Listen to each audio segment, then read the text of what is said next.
सनम छोड़ा घर के झमेला, आव चलल जाई देव घर के मेला, देव घर के मेला।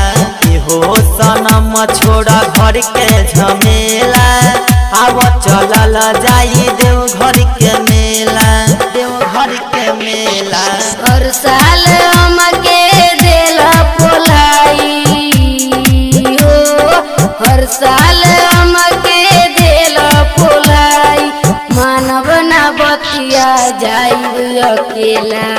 हो सनम छोड़ा घर के झमेला, आव चलल जाई देव घर के मेला, देव घर के मेला। हो सनम छोड़ा घर के झमेला, आव चलल जाई देव घर के मेला।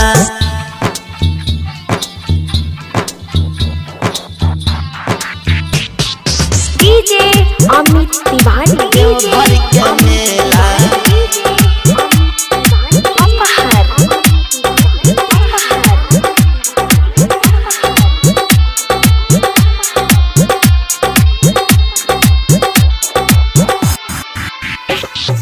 चलो ना किन देव कनवा के बाली, कनवा के बाली। चलो ना किन देव कनवा के बाली, पेन्हली ह तू गेरुआ रंग साड़ी, रंग साड़ी। मानी लगाती बनब न साथी हो, मानी लगाती बनब न साथी, एहिया कोई के बना दिल खेला। हो सनम छोड़ा घर के झमेला, आव चलल जाई देव घर के मेला, देव घर के मेला। हो सनम छोड़ा घर के झमेला, आव चलल जाई देव घर के मेला।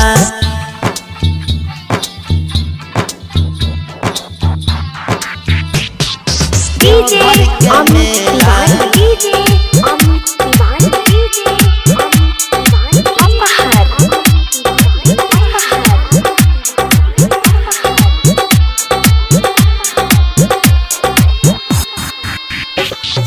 कहेले राइटर इमरान अली, इमरान अली। कहेले राइटर इमरान अली, जाएला भर गइल रोडवा हो गली, रोडवा हो गली। कोयली रोशनी मानी लगतिया हो, कोयली रोशनी मानी लगतिया, राजा बाबू चली जइयो अकेला।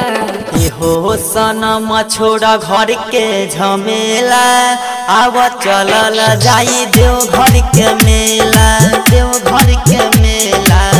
हो सनम छोड़ा घर के झमेला, आव चलल जाई देव घर के मेला, देव घर के मेला।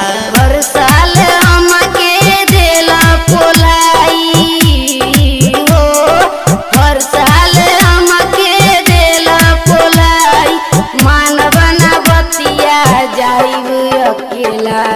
हो सनम छोड़ा घर के झमेला, आव चलल जाई देव घर के मेला,